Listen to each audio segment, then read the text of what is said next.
Faith has a new frequency. The Spirit of Huntsville. KHSPLP, Huntsville, Texas. Spirit 94.3.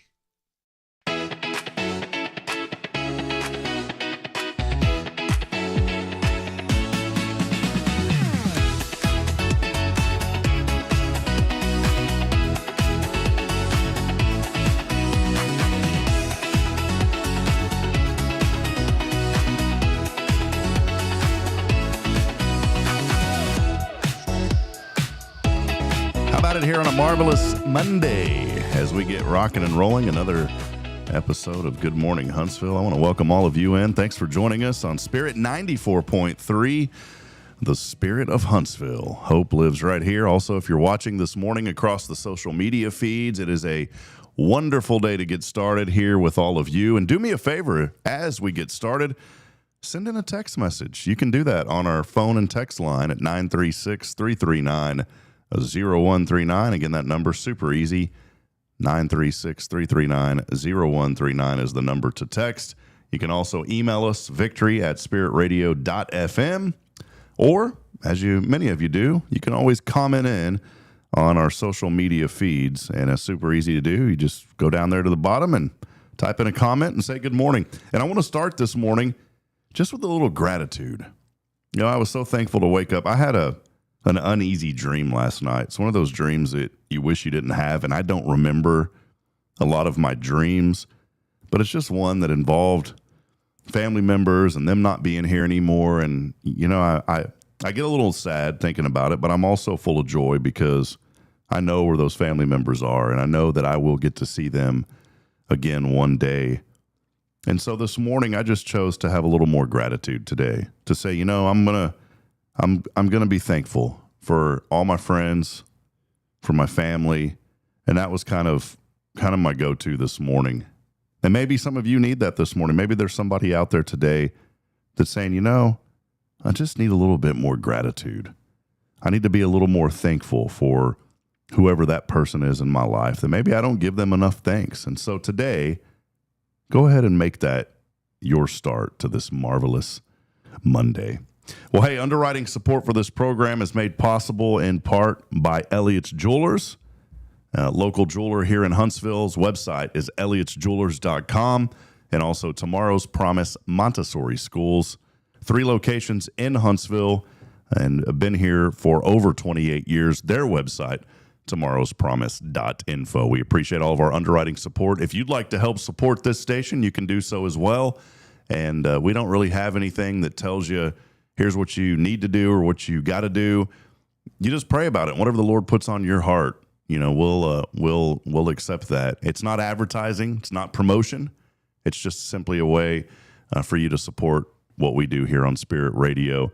And we are allowed to give you recognition, just not promotional recognition. So we would generously appreciate your support because we have somebody new, but not really new. But now somebody on Monday, Wednesday, and Friday for the most part. And I'm super flexible, and he's a busy young man. So if something comes up and he's like, Rob, we got this thing I got to go to over the weekend. I can't be here on Friday. I'm going to say no problem. But please join me in welcoming in, it's not really new, but Joshua Mashi starting today on this marvelous Monday. Josh, good to see you. How you doing this morning, man? I'm good. How about you? Good. You've been here. You got here early, got you clocked in. Yeah. And I had to program a clock-in system just for you, man. I appreciate that. Yeah. And I really appreciate in the clock-in system that prayer because it made me stop. And I was like, I need to pray before coming into my job. And so as soon as I walked in through those doors, I prayed. And I really appreciate that. It was really encouraging. That's cool, man. Well, Josh is talking about on our clock-in system, I've created a little thing on there that it reminds you to pray. Now, here's the good news, because some people would be like, okay, click the clock-in button, but then you got to pray and then you clock in. No. We're going to be generous. We're going to give you that time here at Spirit Radio. So when you clock in, you're clocked in. You don't have to pray first and then clock in. You get what I'm saying? Mm-hmm. So yeah. Some people may put in there, now go ahead and start with a 30-minute prayer. and then and then clock in. So I was thinking of that yesterday when I was programming all this, and I was like, I don't want to make it like paid to pray, but I'm not gonna. Yeah, I was like, I'm not gonna like not pay somebody for showing up and clocking in and then asking them to pray. You know what I'm saying? Yeah. So, anyways, I thought it's kind of neat. I'm really excited when you clock out today, what you're gonna see. Okay. There's a trick in there. Okay. Not a trick, but like a surprise. That's the word I'm looking for. There's a surprise when you clock out. Okay. I'm excited. There's no other time. There's no other like clock in and out system like this in the world. I bet there isn't. Yeah. Nah, there probably is. Let's be honest. No, I think you're really creative. Well, I appreciate that, but it's not me. Here's something I wanted to mention this morning. We do have Kay's Monday Mindset. Kay and Rick, by the way, aren't here. They are traveling this morning. They're at a conference, so they are not joining us. So it's just Josh and I hanging out. But here's something that I want to mention. I am thankful for AI technology. There is a lot of good, just like anything. We can look at the face of something and say, well, that's good or that's bad. And anything, honestly, can be bad. Any single thing. This chair could be bad that I'm sitting in. There could be something on this chair that's bad. This table could be bad. That light could be bad. The light could be too bright. It could blind me. But there's also good in a lot of things. This chair is good because it has 4 wheels and it's keeping me upright and I'm not falling down. The light isn't bright enough, so it's good. This studio is good because it's a place that we can come and we can promote and highlight the positive in our community. We can share the gospel through the airwaves on Spirit 94.3. The internet is really bad, but it's also really good. And you just have to make sure that you're finding things that align with good. And so for me, AI has been a good thing. And when you mentioned creativity, man, I've always felt, I don't know if you've ever been like this, Josh, or anybody else out there, but I've always had these ideas and I get to this brick wall and I can't get over the brick wall. And it doesn't matter how much I study something or research something. Sometimes we're just limited and we can't get across the brick wall. Now, we're taught we live in a world that if you put your mind to it, you can do it. And there's some truth to that, but there's also truth to, and by the way, this isn't Kay's Monday Mindset. She has a Monday Mindset with Kay Boney. We're going to have that in a minute. This is Rob's Monday Mindset. But the reality is some of us, we need a little extra push. And it's no matter what we do, no matter how much we read something or research something. Me, I'm terrible at math. I've failed. You wouldn't believe this, Josh. I failed computer science in high school. I dropped out of it. I had a 40. It was the worst grade I ever made in any class ever. And I had to drop out of the class. And people are like, Rob, you're a computer whiz. Why do you have a 40? Because I didn't understand the math of the programming. Like I could see it and visualize what that block of code meant, but I couldn't tell you why it did what it did. I just knew what it did. And I don't know how to explain that. And I read books and I tried to understand it more and I could never figure it out. And so for that reason, the teacher was failing me because your programs work flawlessly. There was no AI back then. There was no way that I could have said, hey, generate this for me. But he failed me because I couldn't tell him why it did what it did. I said, I can't tell you. I just know how it works. And it didn't matter how much I studied or I just never could figure it out. And so for me, the AI has enabled my creativity of ideas that I've had to really come to life. One of them is we're talking on this station. There's a little meter there on your screen that shows our volume level. Yep. That little volume level that you can't see, but Joshua can, it's something that's really simple, but it didn't exist in a simple way on the computer that we use. There's software out there and they charge for it. Man, in like 15 minutes, I wrote that using AI. Our time clock software, I had an idea for it because I needed to track your hours. I wrote that using AI. The way that it looks, the way I wanted it styled, that was still my creativity, but the AI helped me get over that bridge. So that little system that you're using this morning, Josh, to clock in and out, that probably would have been about a $1,500 to $2,000 programming, for somebody to do that. And it probably would have taken, I would say, a week or two just for that basic program. But man, with the power of the AI, I had that thing written in less than an hour last night. So that's what I'm getting at. Sometimes we need a little extra boost and we can use things for good to give us that boost, but don't rely on it for everything. And that's where I have a problem with the AI is because I'm used it so much, and I'm so immersed in it now that when I am at presentations that someone's giving, I know that they have generated 100% that from AI. Have you ever been in a situation, Josh, where like someone's reading something and you know that like they're reading it word for word for word? Yeah, Sounds like a script, right? it does. Good morning, Josh. Thank you for being here this morning to, it's okay to have that, but you have to have your own flair to it as well to make it feel real.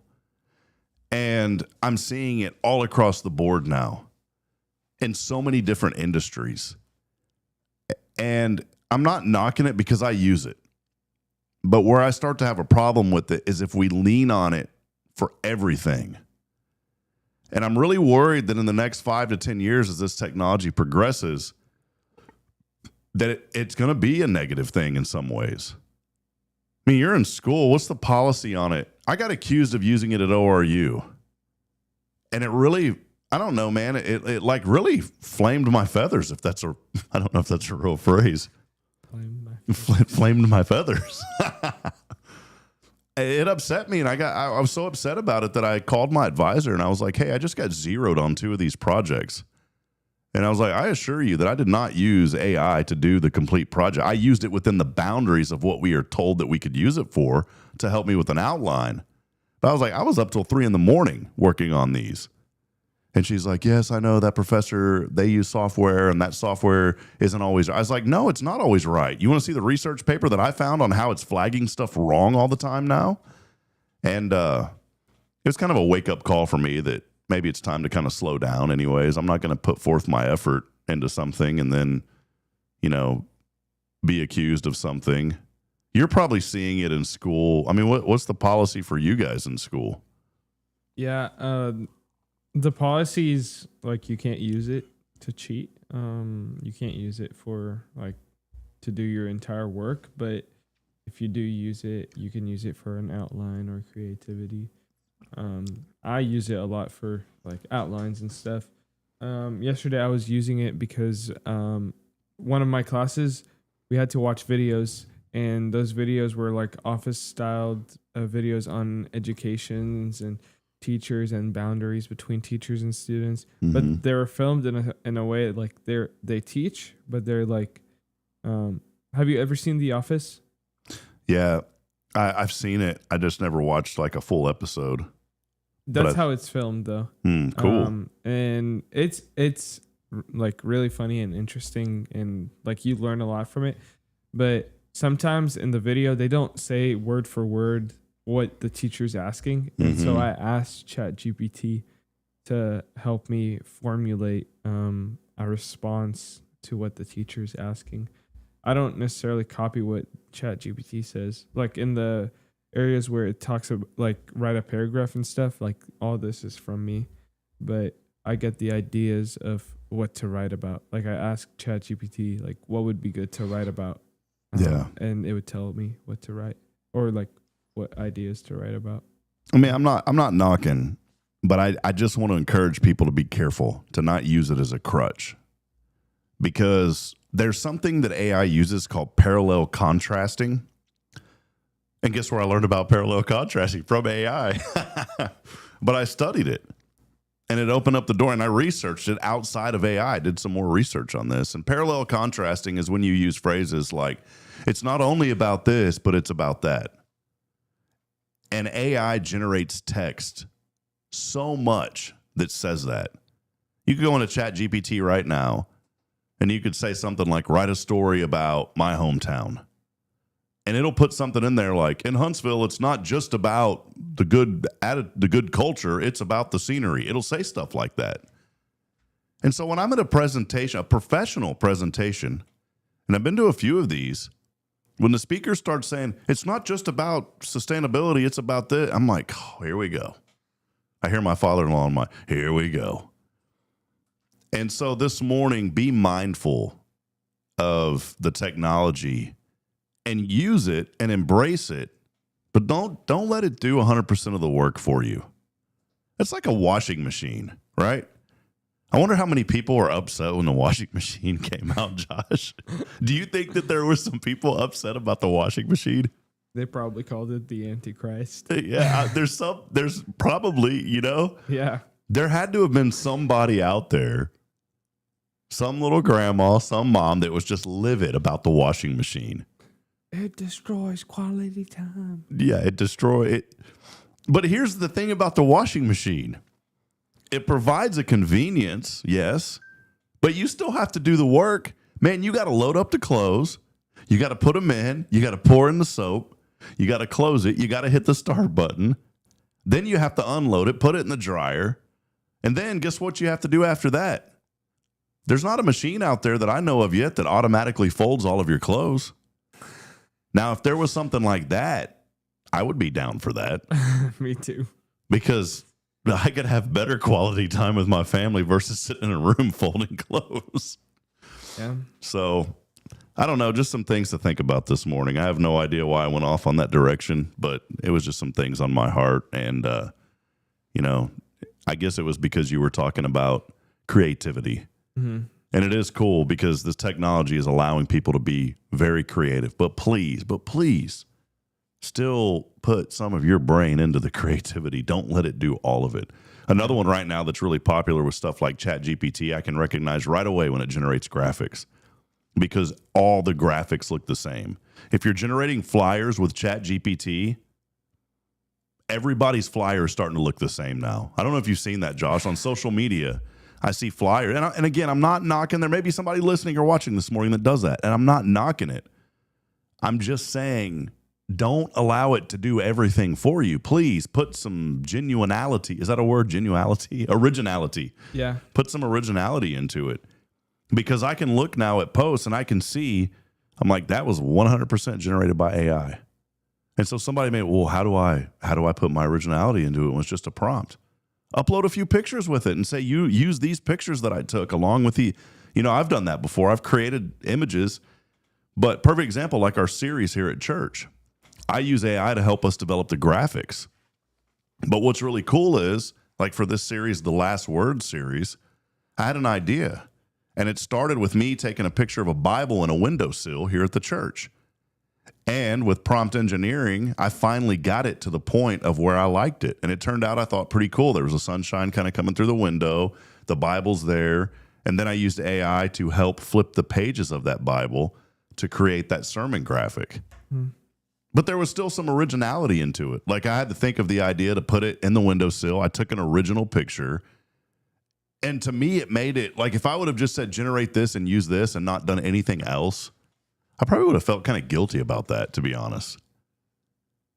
But it feels good knowing that I put a little bit into it. You know what I'm saying? Yeah. Have y'all taken classes? I'll get off of this subject in a few minutes, but have y'all taken, like, are there classes that they're offering now at the universities about AI and like how to prompt engineer and stuff?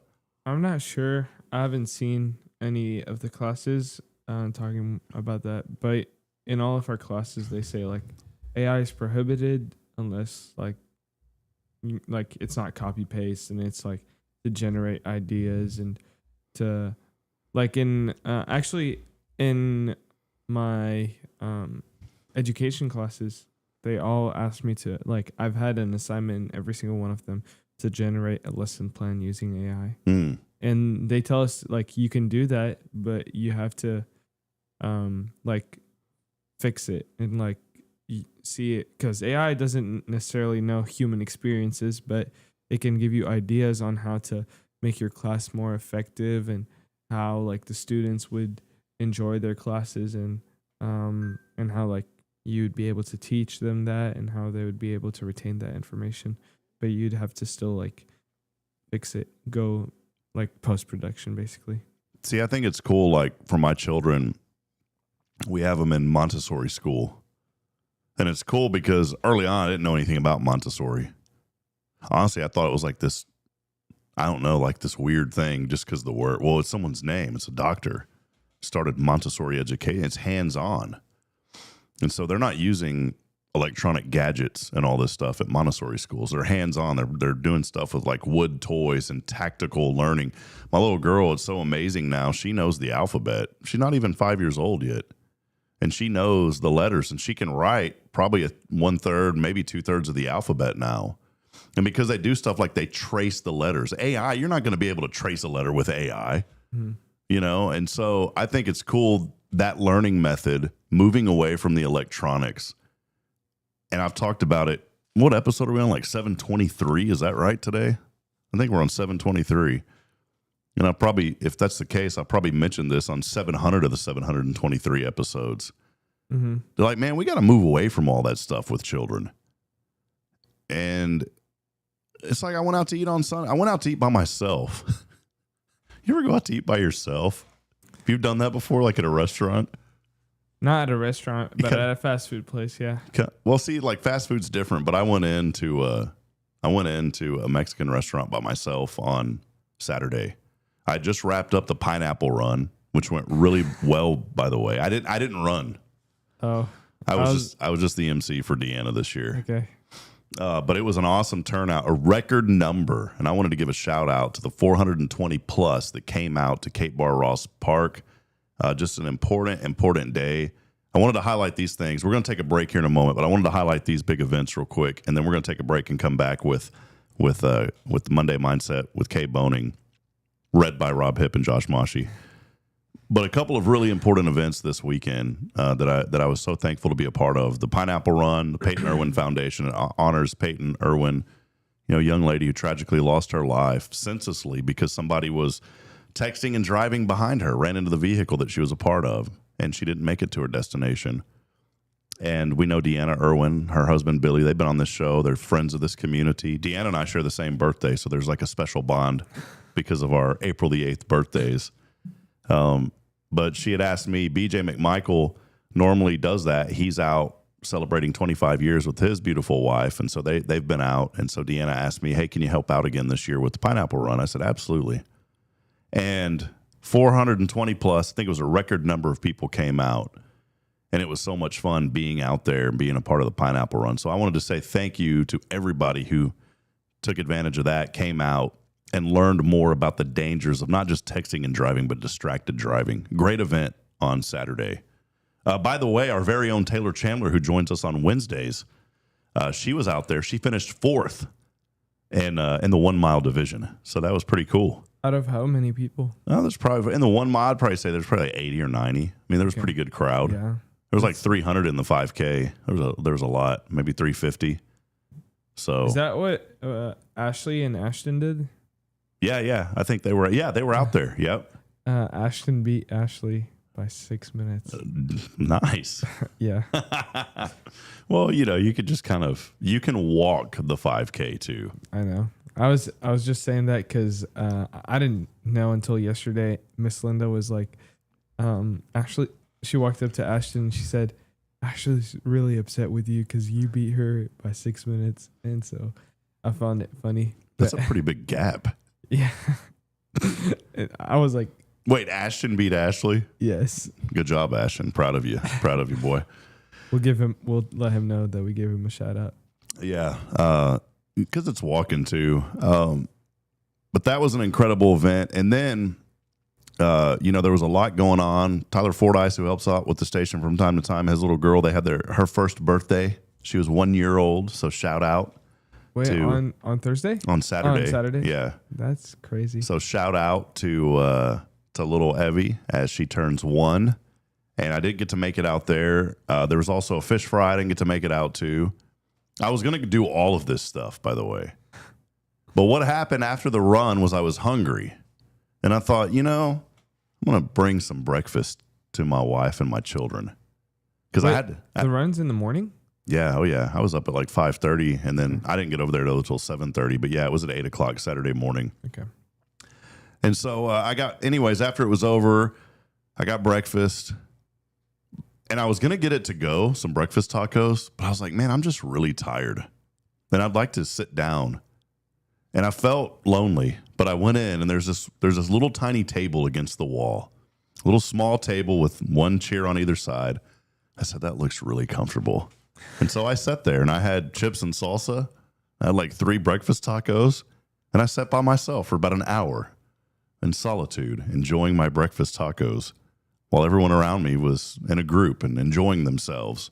I was by myself, lonely, deserted, but in peace.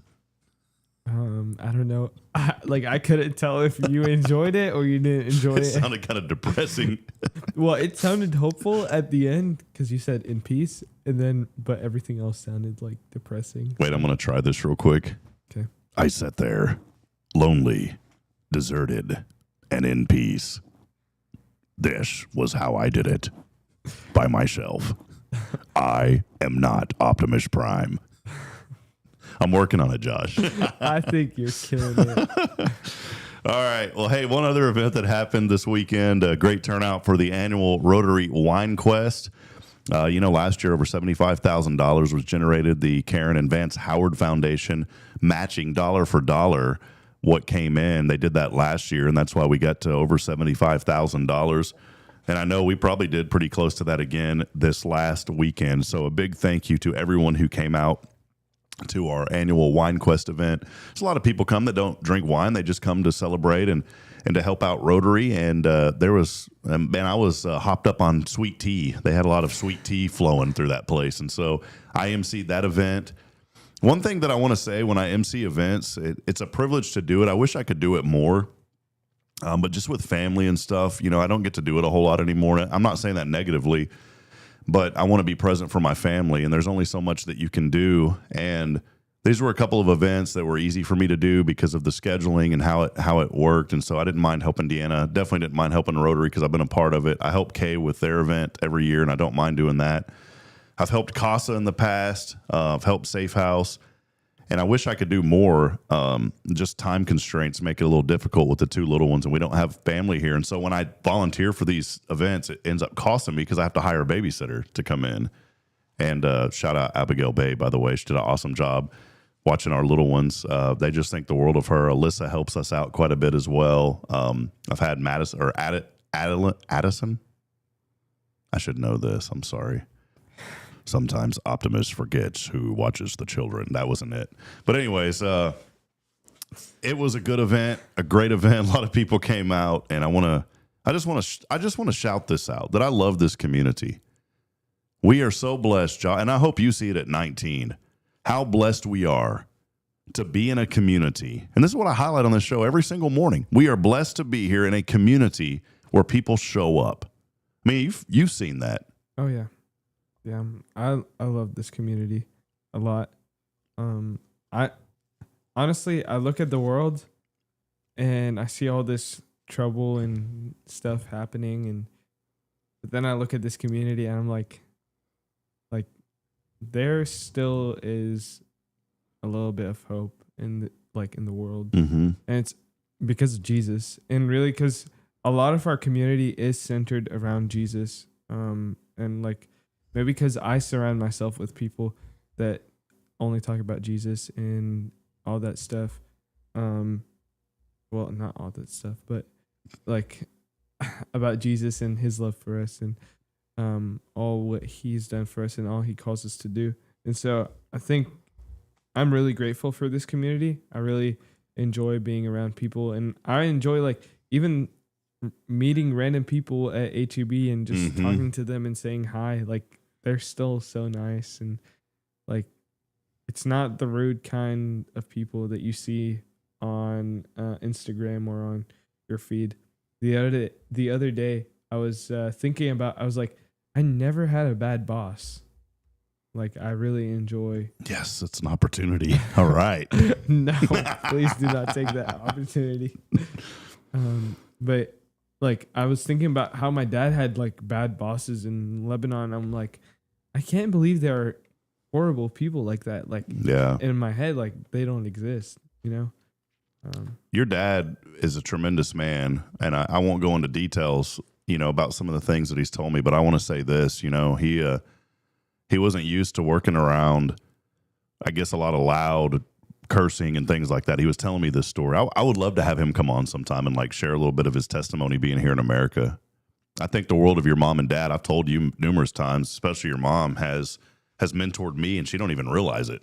I think your mom is such an incredible person, the way that she interacts with people, and just the genuineness of your mom and your dad. But your mother is so good at it, and it's because the Lord has dwelt very deep in her heart. And I think it's an example for all of us. But your dad was telling me, you know, as he came here, your family, like, you talk about sacrifice. I feel like they gave up a lot to come here for you, which is incredible. And for you to go to school and your brother and the opportunities for both of you and James now. But your dad was telling me this story about how he hadn't been around a lot of environment where there's a lot of swearing. And he said it was really hard on him at first, you know, working with inmates at TDC and things. But he told me, and you know, he's worked his way up there. But there was something that he said, and I shared this with somebody the other day, because we never know the impact that we're going to make.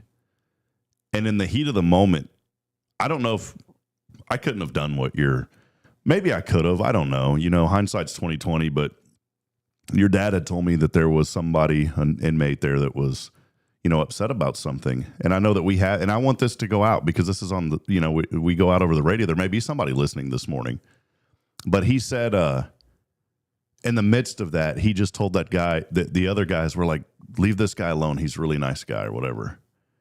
And he said, God bless you to the guy. The next day, that guy came back and apologized to him and said, I'm so sorry. Yeah. And let that be an example to all of us.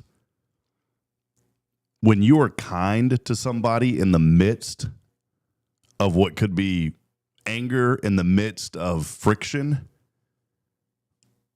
when you're kind, sometimes it may take a day or a week or even a year, but it comes back to you. And when he shared that story, I think that's such an incredible story for all of us, to not let emotion distract us from our calling. And just that one little seed of planted of saying, hey, man, God bless you, in the midst of like somebody in your face. And so I think that's a pretty incredible story. And it's hard to do that. I mean, I know, Josh, like you go out and you guys do the beach reach thing and all that, and I'm sure there's some friction from time to time, but you have to like hold your emotion in check, right? Oh yeah. This didn't happen to me this year, but last year, well, actually I'll share a different story because it happened last year to a girl. There was a girl during beach reach, her and her fiance at the time, now they're married and they live in Montana, but her and her fiance at the time were sharing on the beach with us, and she had a glass bottle. I don't know if you know that about like beaches and glass bottles, like it's illegal to have a glass bottle at the beach. Makes sense. It get in the sand and cut you up. Yeah. Just like a swimming pool. You're not supposed to have glass at a swimming pool. Yeah. Well, she didn't know that. And so she was on the beach and an officer stopped her and gave her a $500 fine. Yikes. And this girl like was upset, but like she approached the officer again and said, hey, I'm willing to take the fine, but is there any way that I could pray for you? And that officer started cussing her out, and she's like, no, like, and so she just left. And so I know. How could you like say no to that?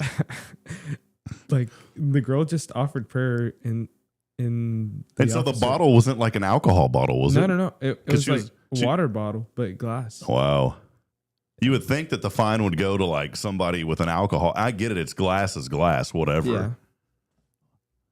Wow. I know. Actually, a different story. The one that I was going to Boy, what happened? So that was it? I think they talked to the city and because we partner with the officers and the first responders and all of that. And so we know the sheriff, or is that what you call it, the sheriff, the leader of all the other officers? The leader of the pack. Yeah. I am Optimus Prime. That is the leader of the pack. The sheriff. We told Optimus Prime that like to take it off, and they ended up taking it off. So she didn't have to pay $500. I appreciate you offering to pray over our leader. We will take the fine off. She didn't bring the bottle anymore to the beach, so Do not bring the bottle to the beach. anymore. You will be cursed at next time again. And $1,000 fine. Yeah, $1,000. Well, hey, let's take a break. Let us know you're out there, just like our friend Steph Valley, who texted us in a little bit ago. Steph, always great to hear from you. Steph texting us in at 936-339-0139. Let us know you're out there. We'll stay on the FM today just for a brief moment. After this break, you'll just hear a little bit of background music, and we'll continue promoting and celebrating the good here on Hello Huntsville. Coming up next, it's your Monday Mindset with Kay Boning filling in Rob Hipp and Josh Mashi. We'll be back in a moment. Stay with us here on Good Morning Huntsville.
Faith has a new frequency. The Spirit of Huntsville. KHSPLP, Huntsville, Texas. Spirit 94.3.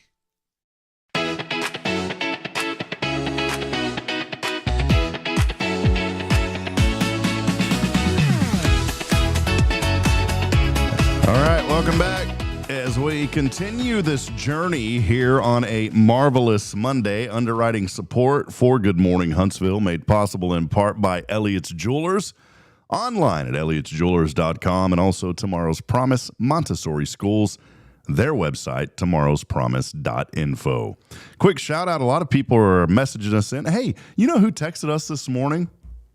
None other than the Molly Jeanette. You want to give Molly a little shout out, Josh? We love you, Miss Molly. You are honestly one of the sweetest ladies I've ever met. So, and you're like my grandma. I'm just thinking of a song. Miss Molly, we love you. You're just like a grandmother to us. Beautiful and inspiring. We love you, Molly. Good morning To you. to you. Yeah. Good morning. Good morning, Molly. We do love you, Molly, by the way. On Thursday, I told Miss Molly, or actually, was it on Tuesday? I was walking behind her and I said, can I call you Malls? Like, that's your grandma name. You know how, like, people have grandma names or, like, grandpa names? Malls? Yeah, like. I don't like that one. Malls? No. Why? It just, I don't know. I'm reminded of like a cigarette brand. Wait, it's a cigarette brand? Without the S, yes. Mall. Oh. No. Now I'm going to think of Molly and I'm going to think cigarettes. Oh, my goodness. You might as well just call her Sig. What up, Sig? That's her grandma name. Molly, we love you. Big shout out. Molly Jeanette messaging us earlier at 936-339-0193. Hey, how about Steph Valley? Said earlier, Steph is with us. Carolyn Gibson. She is the grandmother of Huntsville, by the way. Carolyn found our program by accident on Facebook probably 3 years ago. And she said she enjoys sitting out and drinking a cup of coffee and listening to us. So, Carolyn, good to have you on this morning. Many others also chiming in on social media today. How about Jamie Saucier, Jennifer Augustinetti, my sister Rebecca on. Good morning, sis. Love you. Quentin Glaze used to be our number one engager. I think he still is, by the way. So we appreciate him. And also, as I switch over to my personal Facebook feed, because those don't show up in our feed here, we have quite a few folks watching there as well. How about Brian Smith, all the way from Fargo, joining? Brian sent me a birthday greeting last week on Messenger. Man, I appreciate that, Brian. So good to hear from you. He said, happy, marvelous Monday. Good morning, Rob in Huntsville. Also, Rick Boning from Vegas joining us this morning. They're at the conference in Vegas is where they're at today. And also Manuel Cervantes joining us too. So we appreciate all of you. Thanks for hanging out with us here on a very fun day. Hey, check this out. My buddy Petey Doris. I haven't seen that guy in a long time. All the way up in Carolinas, man, joining us. Petey Doris joining us today. So good to have you on, Petey. Hope you're doing well, my friend. Well, Josh, let's dig into our Monday Mindset with Kay Boning. We've got a good one lined up for you today. And this is something that you and I can bounce off of. I think that this one is really good. And, you know, Kay and them are, as I said earlier, they're at a conference in Vegas for the school. And so she said, hey, y'all go ahead and do this, and we will. Today's Monday Mindset is this. This is a big one, Josh. Make it about more than you. Make it about more than you, Josh. Okay? Whatever it is, Josh, don't make it about Josh. Make it about more than Josh, okay? Mm-hmm. All right? You picking up what I'm putting down? Yeah. Josh, you never make it about yourself. No, I do. You don't. It's easy to get caught up in our own world. Our goals, our schedules, our challenges, our to-do lists. Life gets busy. And before we know it, everything becomes just about getting through the day. Have you ever just tried to get through the day? Yeah. Yeah.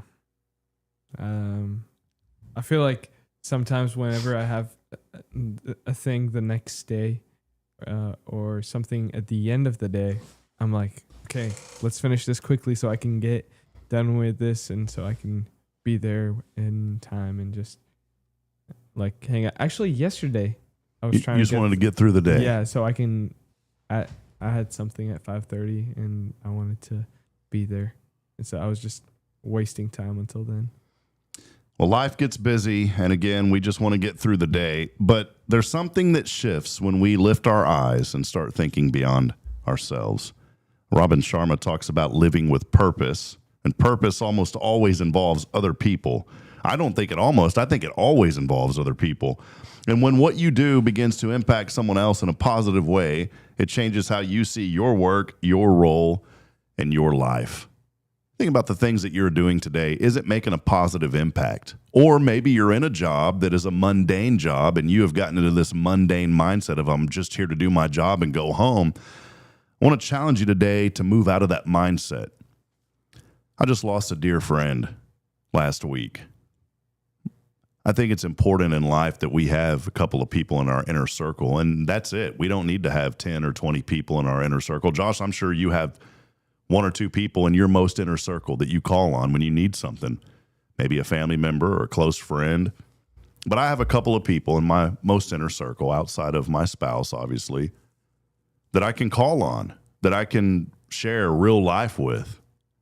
And I think it's important that if we want to see real change, first and foremost, we have to be real with ourselves. We can't deny who we are.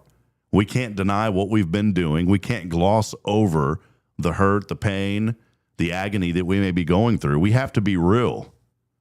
But if we want to make a positive impact on others, we have to find out who we are. And I like this, where it says that if we want to make that positive impact on someone, Josh, it does. It truly sees how we work and our role in our life. And I go back to my friend that I just lost last week. I hadn't talked to him in 4 months. But when we do talk, it's like we hadn't missed a beat. And around Easter. I invited him last year to Easter. He came. He lost his wife a year and a half ago to cancer. He was one of the strongest Christian men that I knew. Anytime that I was going through anything, I could pick up the phone and call him, and we'd talk for an hour or two, and it didn't even seem like we were on the phone. I never heard one bad word come out of this man's life, out of his mouth. I never saw one act of anger towards anyone from this man. He just had a heart of gold. And he would frequently call me and tell me about the struggles that he had, even in his job from time to time, that he was surrounded sometimes by people who weren't believers. He was surrounded by others who maybe didn't share the same views that he shared, but he told me that God had him in that place for a reason, and that he was going to try his hardest to be positive because he wanted to plant a seed in the lives around him. And maybe that's where you're at today. Maybe you work in that job to where things are negative, to where you're always getting beat up. And you know what? You can be the difference maker today. And that, friend, is living beyond yourself. And here's why this matters. When you live beyond yourself, there's three things. Purpose brings meaning. When your actions help someone else, even in a small, minuscule, what may seem tiny way, your work feels more significant. Josh, I think it's cool for you, and I wanted you to interject here. I know you don't like talking about yourself, but I'm going to lead you into something. You know, God called you and your family to come here. You had an idea to go to criminal justice school and to go down that road, but the Lord changed that. And you have a calling and a gift to teach others. And think about the impact that you're making now, teaching junior high and other kids. You know, talk a little bit about that because, you know, I know as you sit there and teach, sometimes it may feel like, man, are they even listening? But the seeds are being planted. Maybe highlight how important that is. Maybe somebody else out there this morning is in that boat where they're teaching others and maybe they feel like they're not making a difference. Yeah, I think it's super hard to, like, especially with like Sunday school and worship and all this stuff. Like, it's super hard to see receptive kids. And it's super hard to do children's ministry because a lot of times you don't see the fruit right then and there. Mm-hmm. You might see the fruit in 10, 15 years. And so you're like, what just happened? Like, they just grew all of a sudden. But it's really beneficial. And like, children's ministry is a ministry that you really need to lean on the Lord. Like, you need to lean on the Lord in every ministry. Yeah, but especially with these little ones, yes, man. like, because they'll drive you nuts sometimes. 100%. Because like, if they drive me nuts, but I can still see fruit, Mm-hmm. like, I would still rejoice in the fruit. But a lot of times you don't see fruit, and that's where you have to rejoice in the Lord that He is bringing them here, that He is pursuing them, that He is faithful, that to the fact that they will come to know Him someday if they don't already know, and they will grow in a relationship with Him someday, whether it's God using you or God using someone else. I think I find a lot of joy speaking to these sixth graders because when you treat them like they're older than they are, like, they will like mature faster. Mm-hmm. And I feel like a reason why I matured is because people did not treat me like a child when I wasn't like in my early teens. They treated me differently. And like, I was let in on conversations that might have been like, oh no, you're too young for it. But even though like there's nothing wrong with it, for me to understand, for me to see, and for me to know how life works, you know? I think the biggest thing that we can do in life, obviously outside of having a relationship with the Lord, is just, and bringing people to the Lord, is just making an impact on others in a positive way. And as you're talking, Josh, I'm sitting here thinking about how it's human nature to do everything big. The phrase, go big or go home. A lot of people use that phrase. Even in the ministry, I think so many times, and this is a whole nother show that we could get into, but I think so many times, even in the ministry, we think that we have to do things in such a big, huge way to make an impact. To where if we don't have 1,000 people in a service, then we're not doing what we're called to do. And don't mishear what I'm saying. I think it's important for a church to grow, but a church has to grow in their relationship with the Lord, not in numbers. And that's what I'm thankful. I'm not just saying it to plug us here at First, but we're seeing that. And I'm not saying that in a negative way to any other. I've been part of churches. I was part of a church that had 40,000 members, one of the largest churches in America. And you know what I loved about that church? Is that they had one location. They were one of the largest churches in America, and they didn't need 200 locations to make a difference. They're making a difference in one part of the world in Southeast Texas. And it was one of the largest at the time. Now I think it's number 4. I was looking this up last night. We don't have to do things. And this is where I want people to start thinking about, here we are. Purpose brings meaning. Purpose does not mean that you have to do things in a huge way visibly, because the biggest thing that we can do in life is to lead one person to the Lord. If you led one person to the Lord, that is bigger than anything that you could have ever imagined when it comes to growth in anything. And this is an area, Josh, that I'm very conflicted, because the human nature in me says that, man, we got to do things big. Like, I want Spirit Radio to be this worldwide thing that people tune in because they get something out of this little corner of East Texas. But it's not my focus. My focus is just reaching people. If we could just reach the one person, if we could reach one person and then one more and then one more, and not try to force growth. And I think so many times in life, we think that if we're going to make an impact and if we're going to find our purpose, that we have to force growth or we have to see things grow. And it's something that I'm still really conflicted on, because at 42, I've had ideas and about how I want things to grow and develop. But I've also learned that, you know what, man, it's not go big or go home. Sometimes it's just investing in the one, the way that Christ invested in the one. He came for the one. The one individually is you, and individually is me. He came for the one. We don't have to have big buildings and big fancy things to make a difference. And maybe you're in that boat this morning. Maybe you're thinking, man, I'm trying to find my purpose, and I really want to make this huge impact, and I want to see big things happen in my life. The biggest thing that you can do is be present for somebody, because that is a purpose that will bring meaning to somebody else's life. Another reason that why living beyond yourself matters is serving others builds connection. I talk to people all the time who say, well, I'm not really seeing anything happen in my business, or I'm not seeing anything happen in this person's life. My question to you is, are you serving them? Well, how do I serve a business? I don't know. Go pick up a dozen cookies and go take it to them. If you know of a friend who has a business that's struggling and maybe he doesn't have the financial resources coming in right now to do some things, then go ask that friend, is there anything that I can do to help? And you don't even have to pay me right now. Serve others to build connection. Here's one, and this ties into ministry. We were not meant to do life alone. Josh, in your spiritual journey, in your relationship with Christ, could we have a relationship with Christ without ever meeting another person? Yes, absolutely. But will you grow? But will we grow? And that's the question. I heard the story of an agnostic man. He now has a podcast called Imagine Heaven. It's unbelievable. This man was at the bedside of his dying father who had cancer. His father had a book next to him, basically, that was what's next, questioning what happens after this life is over.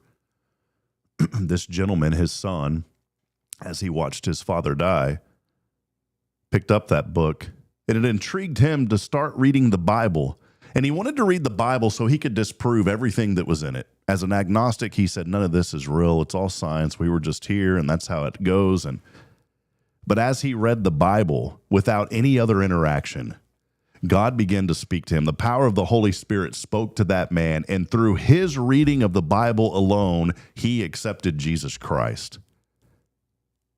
I think that's incredible, because so many times we have a wall. I have it in my office, a library of hundreds of books, when we forget about the book that makes the biggest difference. I'm not discrediting other books. It's great to have teaching material, but the best material that can teach us is the book, the Holy Bible. Just as this gentleman, as his father died, picked up the Bible, didn't want to believe, tried to disprove it, and now is a believer, now a pastor. And it was all because he picked up God's word and read it. So yes, he came into a relationship with Christ on his own, but now he has surrounded himself with a community of other believers to lift him up. When we serve others, we build connection, encouraging, helping, and supporting others. That's what strengthens relationships and community. And even outside of this spiritual context, if you want to see things happen in your life and in your business, connect with others. We have a great local chamber of commerce here in our community. I know many of you that are behind a prison wall. There are several groups that you can join, support groups. I just met a man here last week, Josh, that was here on Wednesday night, and I thought he was just a college student, and he was looking to figure out where the classes were. And as soon as he walked up and I interacted with, I knew that he was not a college student, and I knew that he had some things going on in his life. And God put him here for a moment, for a reason. This man had just spent probably a decade or so, from what he was telling me, right across the street at the Walls unit. He said, man, I just got out a couple of days ago. He said, I don't want to go back. And he said, I need Jesus. And I said, well, have you accepted Christ? He goes, yeah, man, I'm a believer. But he goes, I need some Jesus. He goes, are y'all having a service right now? I said, no. And we were about to wrap up. It was about 7:00. That's another reason that I thought, okay, well, this guy's probably not knowing what was going on. But he was here. He had a Bible. He was ready to roll. Now, I could have easily said, man, we're about to wrap up. We're done, man. Come back another day. But in that moment, I felt the Lord speak to me and say, pray for this man right now. So we stepped outside. I said, brother, we don't have to wait for a service. We can have Jesus right here, right now. And we ended up praying for about 15 minutes. And at the end of that prayer, I asked the man, I said, can I give you a hug? He goes, yeah, man, give me a hug. And there was this emotional connection in that moment. That was serving others. That service builds connection. I don't know if I'll ever see this man again. I invited him to come on Sunday. I didn't see him here, but it was in that moment that a seed was planted and that there was service to that person to build connection. That type of connection is what strengthens people. I'm not saying it about me to say, look what I did. I'm saying it to you today to encourage you to never pass up the opportunity to embrace someone else. They may be coming to look for something, and they think that there is this way that you have to get to something, this checkbox way of, man, if I want to meet the Lord, then I've got to go to church on Sunday. I've got to be in the worship service. God is omnipresent. He is everywhere at every time, past, present, and the future. Don't wait another second to make an impact on somebody's life. Serving others builds connection.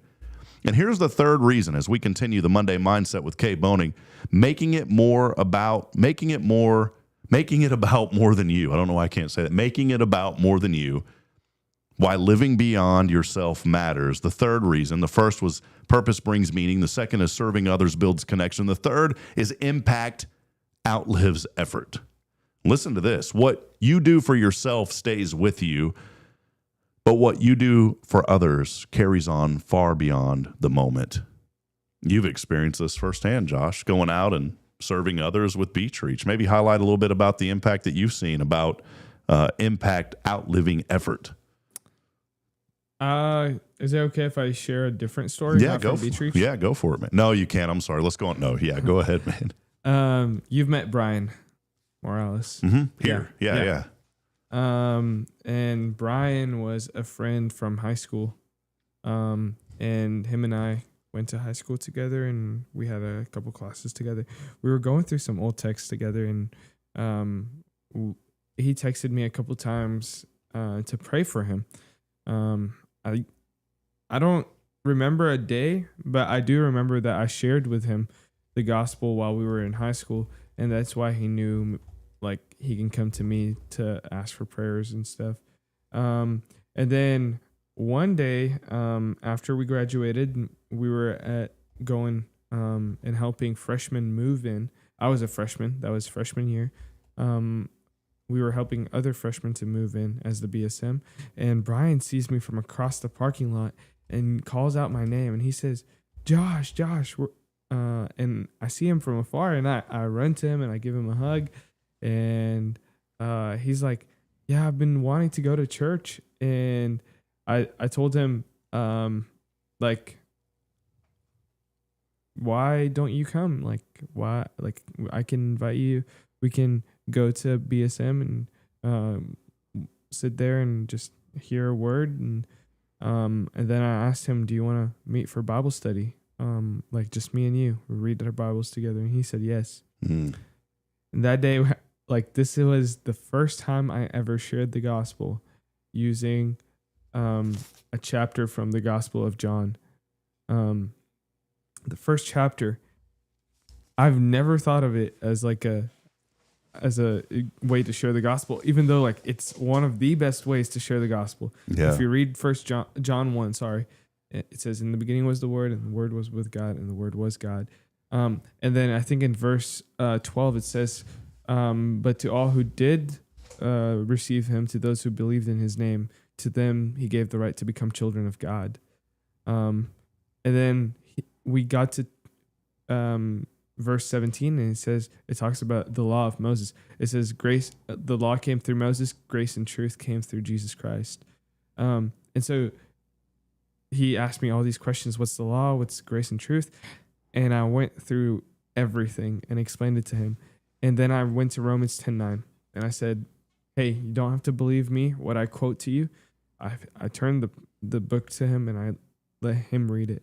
And I said, if anyone confesses with their mouth that Jesus is Lord and believes in their heart that God raised him from the dead, you will be saved. And he started crying. Wow. And that day he gave his life to the Lord. Whenever he joined this church, I went up there to hug him, and he said, thank you for being obedient. Mm. And I started crying because really, like, I thought of Brian before Jesus, and I thought of Brian after Jesus. Nothing I did. It wasn't me. It was Jesus who fixed him. It was Jesus who changed him. And just the thought of, because someone is willing to obey, it made me think of my life, like the people that I need to be thankful for, because it wasn't just one person who poured into me. It was like, just like they say, it takes a village to raise a child. It took a village to raise me into the way that I am today. It's because of God using faithful men and women in my life to pour into me the Word of God, to teach me the Word of God, to help me understand how to listen to God, how to speak with God, and how to know God. I can't think of a better way, Josh, and that ties into impact outlives effort, right? Yeah. What you do for yourself stays with you. What you do for others carries on far beyond the moment. What a perfect example of that. And I think of all the people who Brian shared with, and they came to know the Lord. And you think of multiplication. It will live forever, because that's how Jesus shared the message with the disciples with others, and now we have it today. Yeah, that's good, man. Yeah. Thank you for sharing that, Josh. Yes, sir. I don't know if I'm a fan of the zoomed in camera over here, because Robbie J needs a haircut over here. I've got those sideburns going right now that are like starting to flip up front. See that? You like that look right there? I used to know a kid named Ian, and Ian had sideburns that went like this. Oh my goodness. So every time I think of that, I go back to my childhood days of Ian. Well, hey, let's wrap up this segment here. So here is your purpose challenge for the week. As we wrap up the K's Monday Mindset with Kay Boning, here are 3 things that you can do. The focus, shift your focus, and ask yourself this: who can I help today? And that helps because it redirects attention outward. I just mentioned earlier, go up to somebody, maybe a friend who started, but what can I do to help you today? The other challenge is do one intentional act, encourage, support, or serve someone in a meaningful way. That helps build connection and purpose. And then finally, see the bigger picture.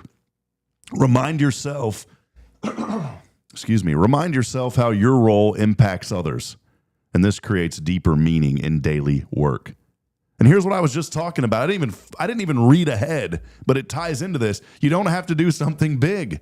Get out of this mindset that you have to do big things. I'm not discouraging you to dream big or to have a big vision, but don't let that be the driving force of why you do something. If you do something just because you want it to be big, it is not impactful in the way that it needs to be. Sure, it may grow and things may happen, but are people growing, or are they there just for the rocket fuel for the success as you get to the top? You don't have to do something big to make an impact. And be mindful of that. You just have to do something intentional. And here's a final thought, that life becomes more meaningful when it's not just about you. This week, look for ways to serve, encourage, and uplift someone else. Because when you make it more than about you, you discover a deeper purpose in every single thing that you do. Well, friends, I hope that Monday Mindset with Kay Boning encouraged you. We're going to go back to music and programming here on Spirit Radio.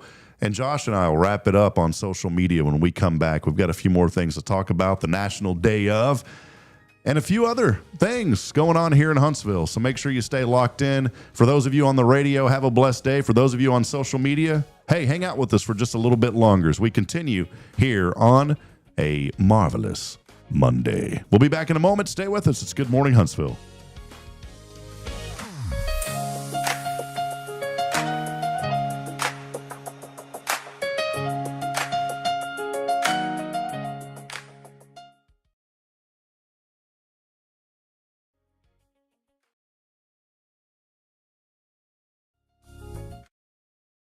This is Guardian Defense in Huntsville, Texas, a trusted, family-owned and operated gun store and range in the heart of East Texas. Guardian Defense is your one-stop destination for Texas LTC, NRA basic pistol and rifle courses, pistol refresher training, as well as a wide selection of quality firearms and ammunition. At Guardian Defense, empowerment is within reach through their Texas DPS-approved license to carry classes. Certified instructors will guide you through every facet of firearm safety, conflict resolution, and the pertinent legal aspects. Book now to become proficient and responsible in handling a firearm with complete confidence. For the eager learners, the fundamentals of pistol and rifle usage await discovery in their comprehensive 8-hour NRA basic courses. You're invited to connect with Guardian Defense on Facebook and Instagram, or give them a call at 936-293-0364. You can also visit them online at guardiandefensellc.com. Guardian Defense, your reliable partner in mastering firearm safety and acquiring quality firearms in the heart of Texas.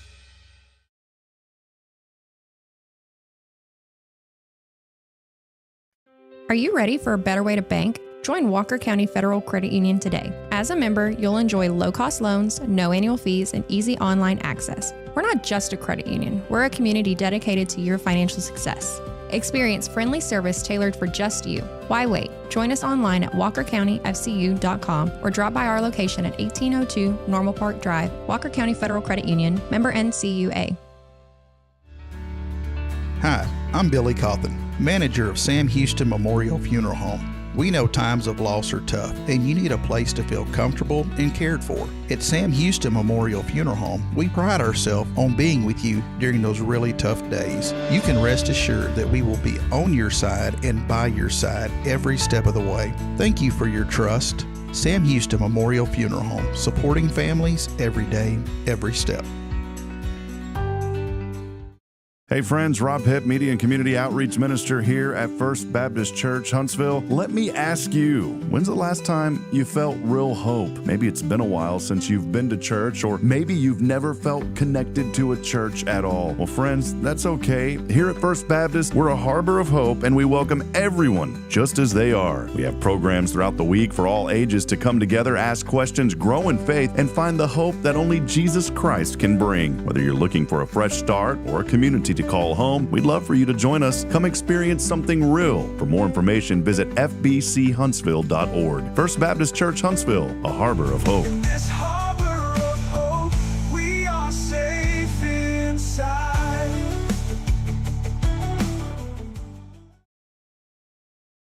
Tomorrow's Promise Montessori schools believe in creating spaces where children can learn, grow, and use their imaginations. At any Tomorrow's Promise location, children enjoy the largest playgrounds in town. Tomorrow's Promise Montessori is a fun school where every child learns at their own pace, and mastery of a concept is expected before moving on to the next concept. At Tomorrow's Promise, every child is respected, loved, and nurtured for the unique individual that they are. Tomorrow's Promise Academy on Veterans Memorial now open. Visit tomorrowspromise.info for more information. Education you can trust. Hey friends, this is Rob Hipp, and I'm here to talk about a true expert in the real estate world. Let me introduce you to my good friend, Terry Coleman of the Coleman Realty Group. With 33 years in the business, I've dedicated my life to making your real estate dreams come true. Specializing in residential properties, I serve Walker and Montgomery counties, from Spring to Trinity and areas all around. They call her your next door agent, and here's why. I'm not just here to help you find a home or lease a property. I'm here to build lifelong relationships. Whether it's residential or commercial, farm or ranch listings, there's something for everyone. Now you might wonder, what sets Terry apart from other real estate agents? Well, it's simple. She goes above and beyond for her clients, like the time she surprised a family from California with a fully decorated Christmas tree and gifts when they returned from closing. You shouldn't have to compromise on the joys of home during life-changing moments. So, if you're ready to make your real estate dreams come true, here's what you need to do. Visit my website at myrealtorterry.com and let's make those dreams a reality. That's Terry Coleman, your expert in all things real estate. I'm Terry Coleman, your next door agent, and I can't wait to help you open the door to your new life. Hey friend, Rob Hipp here for Elliott's Jewelers. The new year is here, and what a better way to start out the new year than celebrating the moments that matter the most. And you can do that with Elliott's Jewelers here in Huntsville. Whether it's an engagement, an anniversary, a birthday, or maybe just a fresh start, Elliott hand selects every diamond, and he creates meaningful pieces that are designed just for you. There's no crowded showroom, no pressure, just personal attention and jewelry that tells your story. So again, start the new year with something timeless. It's Elliott's Jewelers here in Huntsville by appointment only. Book online at elliotsjewelers.com. Hi, I'm Kanan. No, listening to Barrett Radio.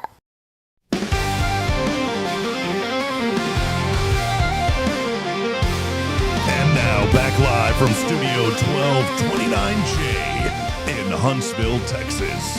It's time for Rick. And then Josh, you're supposed to say, and K's. For Rick. And case. Top 10. All right, Rick may have sent me a top 10 list, but I wanted to do something a little different today because that's his deal. All right, Rick and Kay are not here. But I have the top 10 things you should never do on, because today is National Big Wind Day. Big wind day. Big Wind Day. Big win or Wind. like Big wind. Yes, that kind of wind. okay. Not any other kind of wind, Okay. but this kind of wind in the earth. Top 10 things you should never do on National Big Wind Day. All right. Do not, Josh, set your fast food napkins on the hood of your car. Oh yeah. I've had that happen before. Don't do it on National Big Wind Day. Number 2, do not trust a lightweight lawn chair. It's kind of corny. Number 3. We're going backwards, by the way. We're just doing the best to the worst. Okay. Number 3, so it's going to get even more bad.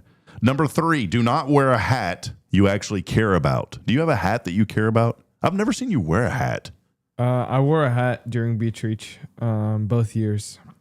I usually don't wear hats. You have the cool hair, though, that like would throw out of the hat.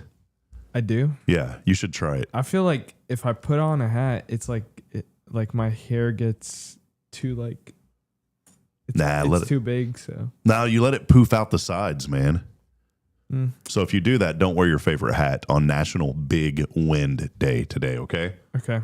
Number 4, do not open an umbrella unless you want to wrestle it on National Big Wind Day. Number 5, do not try to carry loose papers outside on National Big Wind Day. These are really bad, by the way. Viewership is dropping off. Number 6, do not leave your shopping cart unattended. I have seen Wind carry a shopping cart and almost smash into another car. I grabbed it for the person. Oh, my goodness. Grab your shopping carts on National Big Wind Day. All right. The next one, do not assume your hair is going to survive. Now, this is mainly for the ladies, but it also will impact Joshua Mashi with the curly hair. Okay. If it's also National Humidity Day Oh my goodness. Josh is worried about his hair on humidity day. Yes. Do not grill with a paper plate in one hand on National Big Wind Day. I've had this happen. I literally have been holding a paper plate. A gust of wind came. It's funny how this thing knows me. This happened to me. The plate blew away, and then I was like, where am I going to put the patties? Well, don't put a paper plate in your hand on National Big Wind Day. Yeah, every time I do that, you need to go, okay? All right, the next one. Do not tell your children, go fly a kite, unless you mean literally on National Big Wind Day.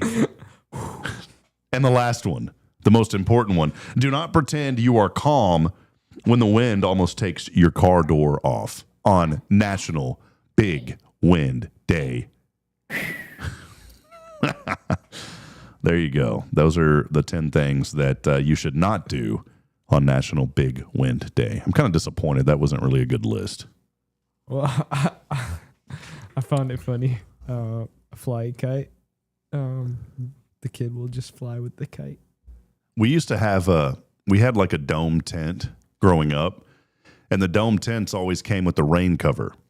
And I got this actually at a garage sale. A little boy down the street named Jose Gonzalez. And I remember little Jose. He was a few years younger than me. I was probably 10. And he was like that kindergarten kid that was cool in the neighborhood, right? You ever know about this? Like, you know, you're like the 10-year-old and you feel like you're the big brother to the kindergarten kid down the street. Yeah. We lived in a really safe neighborhood, and so everybody got together and played together, and all different ages. And I remember little Jose. And I had this bright idea at 10 years old because this top of this dome tent was like a parachute. And so I had this bright idea to hook it up to the loops of my belt. You know, like your pants have the belt loops? Uh-huh. Well, there was 6 hooks. I was like, perfect, 3 on each side. And so I tested this theory of the parachute by jumping off of things that were semi-high. Lo and behold, the wind actually caught enough and gently lowered me to the ground. It was really cool. I was really scared to do it higher than I probably should have, though, because I didn't want to break a leg, because you do need adequate time for that thing to get the wind under it. But I started thinking, boy, little Jose, man, he's little. It's a little bit lighter than me. We ought to attach this thing to him. Oh, my goodness. And so we attached the top of this tent as a parachute to little Jose on National Big Wind Day. Let me tell you, a big wind came, and little Jose got lifted up off the road and carried about 40 feet. Oh, my goodness. Luckily, he didn't get hurt. And that poor little boy was screaming. And at 10 years old, that means that this happened 32 years ago. Good night. And thankfully, his parents never called me or my parents to say, what did you do to little Jose? But the wind, I'm not joking, the wind got under that thing and carried that little boy about 40 feet. Goodbye, little Jose. Yeah, little Jose was gone. He disappeared. He was all right, though. Hey, well, today, besides National Big Wind Day, today is National, is this right? What is today, man? Is today April the 13th? It is. Yes. Well, today is National Make Lunch Count Day today. Make your lunch count today. You know what? I heard that City Hall Cafe has a salad bar now.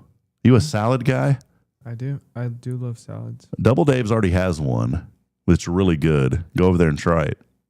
I'm not a big American salad guy. Psh, National Big Wind Your Day. Every time we say that. National Peach Cobbler Day. Are you a peach cobbler type guy? No. Have you ever had it? Yes. Warm peach cobbler with ice cream? I don't like peach cobbler. Have you ever had it with ice cream? Warm? Look, I don't think fruit should ever be warm.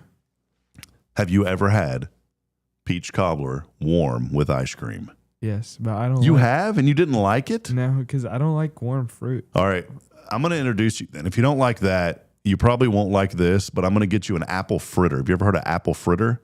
It just I'm telling you, buddy, it sounds horrible, but there was a lady when I had my IT company. She used to order from the Schwann's man. Schwann's is not a thing anymore. It was an American culture icon that's now gone. They renamed it to some company called Yellow, and then Yellow went Bellow, and they're gone. Schwann's was who remembers Schwann's? If you're out there this morning and you remember the Schwann's delivery trucks, you let me know. Because and Schwann's was so cool. You could place an order. They'd come each week. And you got to know your Schwann's guy. It was usually a guy, but there was also some Schwann's gals out there. But you got to know your Schwann's guy so well, and you trusted him that you'd give him the code to your garage. You'd keep a freezer in your garage. He would come and not only deliver the food, but he'd put it in your freezer for you. That was the Schwann's guy. And a lady turned me on to apple fritters that the Schwann's guy had, the Schwann's man. And she said, you need to take this apple fritter. You need to warm it up in the microwave for exactly 28 seconds, and then you put a scoop of ice cream on top of it. Why 28? That's just optimum. That 28 degrees is the optimum temperature. I couldn't do it. I had something in my throat. The apple fritter at 28 degrees. See, I can't do it. No, you're killing it. No, that's not it. No, I promise. Last one. At 28 degrees, the apple fritter. There's something going on there. It's like my ears are plugged up. Yeah, maybe. But at 28 degrees, that was the optimum temperature. And then you put ice cream on top of it. Surprised that nobody's commenting saying they remember the Schwann's man. I miss the Schwann's truck. I'm going to get you that, though, and you're going to try it. So if you don't like peach cobbler, we're going to get you to like at least apple fritters with ice cream on them, Josh. If they're cold. All right, couple of last things today. Well, I'm sure you got one of these.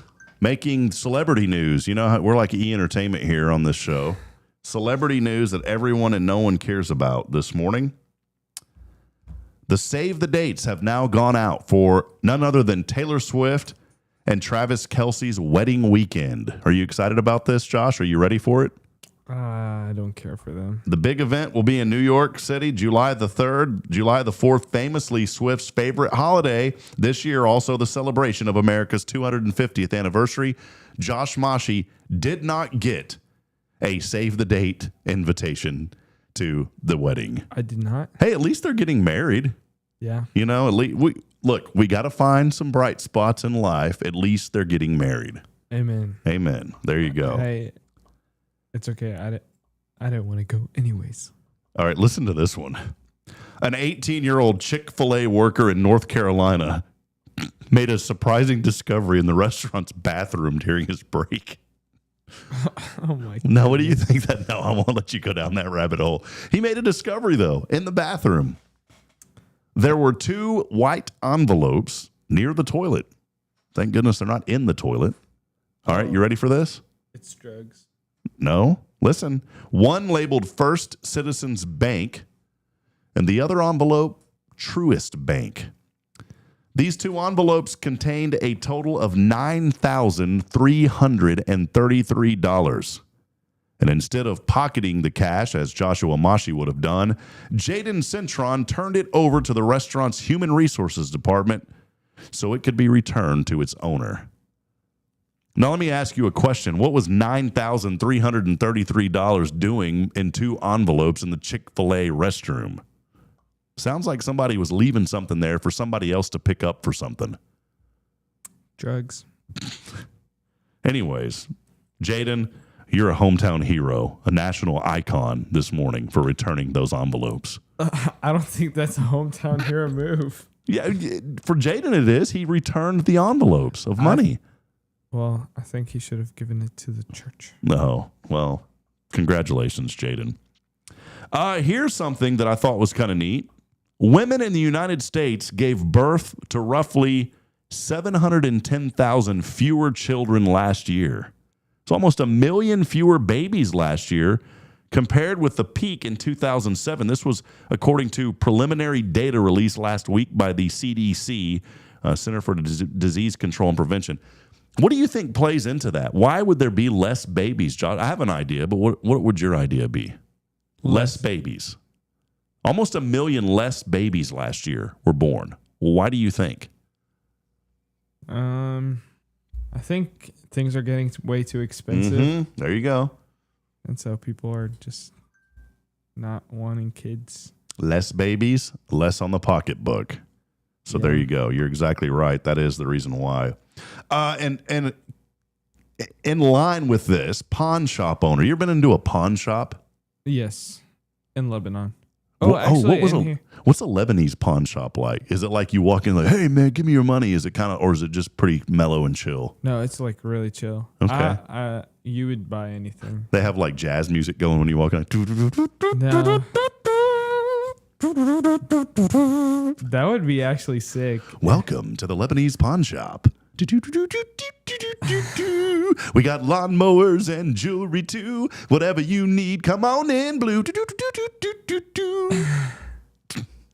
No, it was just Arabic music. How does it? Can you sing something for us? No. Okay, he will next time. I can play something if you ever want to. Yes, please. Piano? No. I'm like Spotify. Okay. I thought you were actually going to bust out an instrument. Well, anyways, pawn shop owners across the United States say that they've seen an increase in demand for loans in the past month or so, just a sign of how punishing higher gas prices are for some Americans. You know, somebody was complaining about, we have gas at $3.19 at the Smileys here in town. That's not bad. Yes, but I saw $4.49 yesterday. Where? The Smileys there on 45 at the intersection? No, it's do you know where Chicken Walk is? Yes. That gas station. The new one there across the street? No, not the new one. It's like if you keep going down that road. Oh, okay. But it's at the intersection to Sycamore. Okay. I think it's Sycamore. Well, Smiley's $2.19. The new Smiley's there, 75 at Veterans Memorial. There's like a cross, not the shell that just opened up. They're still expensive, but that Smiley's over there, home of the Huntsville world famous hamburgers. Which, by the way, the burgers. Boy, my friends over at Montgomery Road, Sylvia's not going to be happy. I'm sorry, Sylvia, but I have had Smiley burgers now from 2 different Smileys. They are on point. They are using the same cooking method. They both tasted great. You went with me to that new Smiley's. The same, wasn't it? Yes. Well, I don't know if it's the same. I haven't had the other one. I've only been to one of them. Oh, I thought you went with me. Oh, you know what? Maybe I think Tyler Fordyce and I went to the new one. Yeah, that's maybe. right. The same, though. I love that burger. I still need to take some of my friends to eat at that burger place. Sound all set. You got to say it also. I love that burger. I love that hamburger. I love that burger. Poor Josh. All right, couple of last things here that probably do not matter. But did you know that most of us have one middle name, but 3.5% of us have 2? Do you have multiple middle names? I have none. No middle name at all? Is that a culture thing in Lebanon? Yeah. In Lebanon, you usually don't have a middle name. Really? If you could have a middle name, what would you want it to be? Well, I had people vote on my middle name, and it's Nicodemus. Joshua Nicodemus Mashi. Yeah. You are the last one. Make your way. You're never going to lose this battle. You are with Optimus Prime. I love Optimus Prime. Joshua Nicodemus. My middle name's Jordan with a G. It's pretty legit. That's actually cool. It's Jordan with a G. Robin Jordan. Thanks a lot, buddy. Oh, wait. According to a survey, eggs are the worst food to keep as leftovers. You like eggs? I do love eggs. Scrambled, poached, how do you like them? I love them boiled. Boiled. Ooh, yeah, hard boiled. You like the center, the yellow center, or just the outside? I like the outside, but I love some deviled eggs. Mm-hmm. Dude, all right. Yes. I could eat about 100 of those and then not feel good, but I could. Yeah, your pancreas would go. Yeah, pancreas would be long gone, buddy. Experts say that Monday, by the way, if you're looking to buy a car, today is the best day to do it. Monday is the best day to buy a car. I wonder why that is. I don't know. Probably because nobody's going to buy a car on Monday. I was really excited about the Ford Lightning pickup truck. And I'm at a point now to where my truck, I could actually go trade it in and I wouldn't be upside down. Mm-hmm. And I seriously thought about this. And I thought about trading it in for a Ford Lightning because I've seen Ford Lightning sub $40,000. Well, right now, my truck payment's ridiculous. I have a really good interest rate, though, 2.25%. I had it when I was up in Fargo. The only reason that I bought that truck is I had a Kia. I loved my Kia Optima. Man, that thing was clean. It had heated and cooled seats, all 4 of them. Had a nice moonroof, and the whole top of that thing would open up. And I bought that car for $17,000. Beautiful Kia Optima. In fact, I think still one of the best vehicles I've ever owned. Well, when I got to Fargo, I needed to trade it in because the Kia Optima is no good on the ice. So I traded it in for my truck. I like my truck. And when I was up there, the payments, I could afford it. When we came back, the payments are a little high. So I started doing the math, and I could actually get a Ford Lightning electric truck for a couple of $100 cheaper than what my truck is now. Although I only have 2 more years on my truck, it would add another, then I'd be in another 5-year, 6-year loan. I was all excited about this, Josh. I did the math on it. I said, man, I'm only going to spend a few $100 a year in energy. The electric vehicles, the electric trucks are getting really good. I read a lot of reviews on Reddit from people that own the F-150 electric Lightning. They say it's the best truck they've ever bought. They love it. The torque, all of that has been great for them. They can even tow with it. And you get about 400 miles. Well, here's where I'm going with this long ramble. Ford has discontinued producing the F-150 Lightning because they say that they're losing about $100,000 on every truck that they sell. So they're done. No more F-150 Lightning. And so I started thinking, maybe it's not a good idea to buy this truck now that they're not producing them anymore. But I really do. I'm at a point now to where I think if I ever had to get a new vehicle, I'm going to go electric because my truck is terrible on gas mileage. Like fully electric or half? No. We have a hybrid right now with our Hyundai Santa Fe, but it's still only 30 miles to the gallon. I would like to get a fully electric vehicle truck. 30 miles is so good. It's okay, but it's not electric fully to where you just plug it in and you're ready to go. Yeah, but plug it in will take a lot of time. You just let it go overnight. And they have superchargers now, these turbochargers. My buddy has a Tesla, and that's really what got me. I said, yeah, there's no way I'm ever going to buy an electric vehicle. That's hogwash. Just like people probably that said, oh, there's no way that they're ever going to no one's ever going to overtake the video stores. You're always going to be able to rent movies. Mm-hmm. Well, guess what? That was hogwash because now there's none that exist anymore, hardly. But I got in his Tesla, and that thing blew me away. And I said, dude, I thought this was a scam. He's like, no, it's the best car I've ever owned. And it was like a 2017 model. He got that car for like $15,000. It's unbelievable. And now I'm reading about these electric trucks that are really good. And I'm really wanting to do it. And he told me it's cool because you plug in like on the map where you're going to go and it tells you where you should stop. And it gives you a good 50 to 100 mile buffer too. And he called me one day and he was like, yeah, dude, I'll be there in a minute. He goes, I had to pull over and charge. I was like, what do you mean? He goes, well, I was already going here and I was already planning on that I'd have to charge. He goes, but it's a 15-minute turbo boost. So I'm over here getting something to eat while it's charging. So you learn to figure out how to do it. And he was still at my house on time. Buc-ee's has charging ports now, too. Buc-ee's. Nothing. Buc-ee's. Buc-ee's. Oh, you have to flip the camera to you and say that. Buc-ee's.